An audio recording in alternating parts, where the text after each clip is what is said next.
It's 25 minutes before 5 o'clock. Viewpoint University continues. Steve Brown, President and CEO of the University of South Dakota Foundation, is in the faculty lounge. First time we've ever talked with one of you folks, although Ted Munster is a friend that I've known for a long time, but he never came here and did any public begging.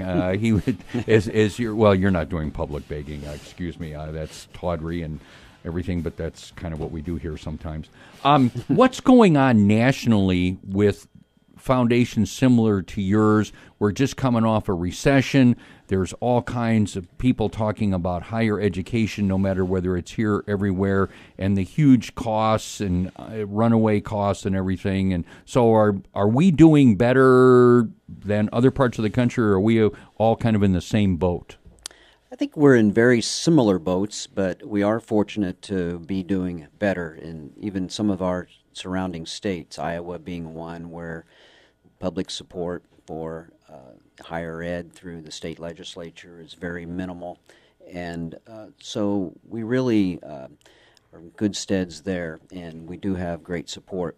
The issues nationally are that everyone's kind of moved from this idea of going to a campaign, gearing up, running through a campaign for 5 to 7 years, then taking a couple of years off, and then retooling and doing again, have really stopped. And universities and foundations across the country are now in what we would call, perpetual or permanent campaigns, where there's just the need constantly to continue to raise. You're kind of like dollars. Politicians then. You're always out begging for money. It never stops. That is very true. And then, but, you mentioned the recession, and I would say that's probably on the minds of most of us running foundations these days, is the management of the endowment, and always concerned about, what happened in the last decade, the early part of the decade, as well as toward the end of the decade, with major recessions coming along, and then those dips in the endowments. And fortunately for us, we've moved from endowments that had their principal invaded to now feeling very good at the end of December of really having $0, quote, underwater, or where we've had to invade principal.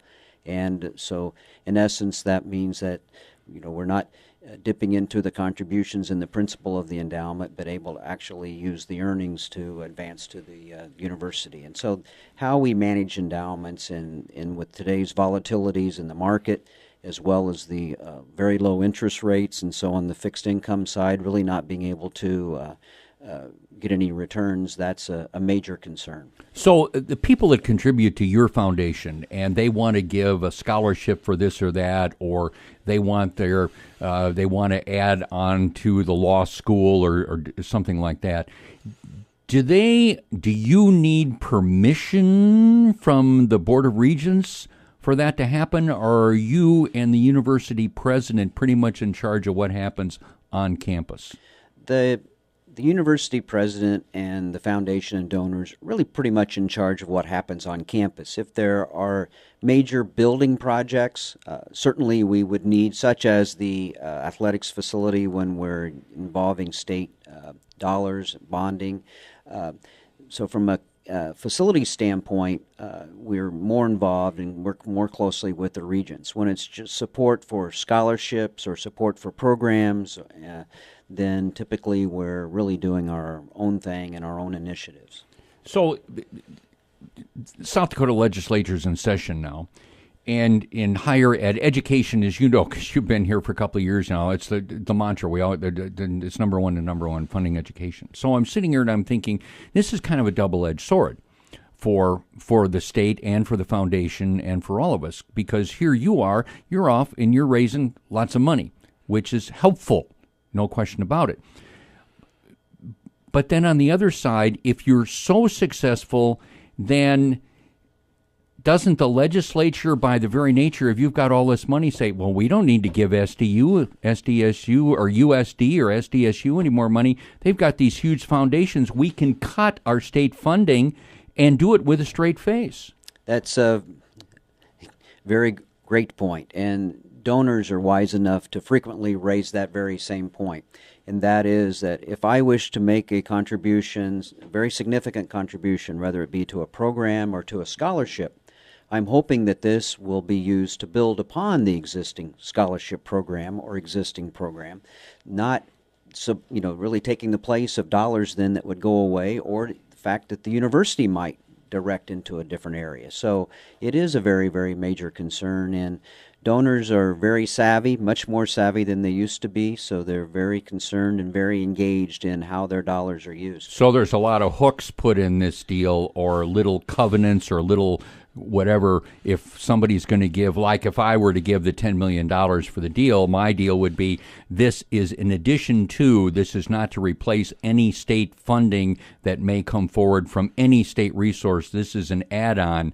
not a replacement. Sure, exactly. And I can do that, and then you have to go back to the boys and girls up in Pier and say, I got this $10 million and it's coming, but you've got to keep putting your $10 million in, otherwise this $10 million isn't going to materialize. Yes, otherwise, you're really at the same place, and you haven't really advanced, the opportunity or the degree of excellence that you're trying to create. And the other thing I would just mention, if I could, about the legislature, that it's kind of unfortunate. I think this happens nationally as well, and that's K-12 education gets really pitted against higher education for dollars, and it's like, one against the other, rather than really looking at it as a continuum, and that's kind of unfortunate that education. So what do we need to do to change that? Because I agree that is problematic.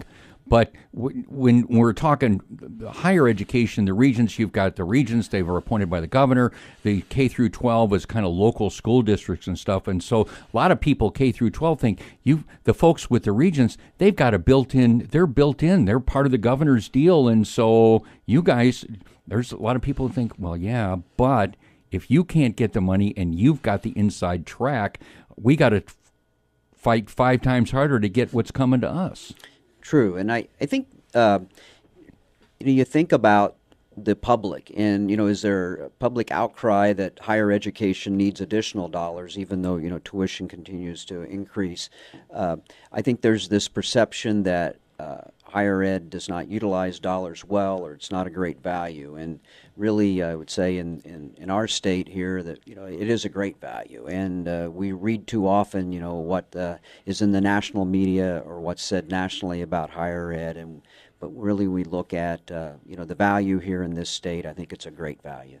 We're talking with Steve Brown, president of the USD Foundation. We're going to take another quick break. We'll be back. Cartridge World can save